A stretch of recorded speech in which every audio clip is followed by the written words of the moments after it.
Now we want to import some unique parts from the React library, and we want to import a function here which is called useState. This is a function provided by the library, and this function allows us to set values as a state. Changing its values should be reflected in the function of this component called again, which is a key difference from the regular variable we are using here. Below const expense item, we are going to mark useState. You put brackets in it. You're going to add props.title. Now you know it well. And what we're going to do is behind useState, we are going to add a const there. You put square brackets, and in those square brackets, you put title, comma, set title.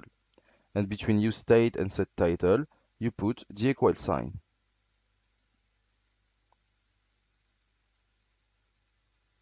And so what we are going to do is here we're going to change. We're going to put set title, and we're going to put updated in parentheses like this. So this function will be updated. You can remove the let.title, this one.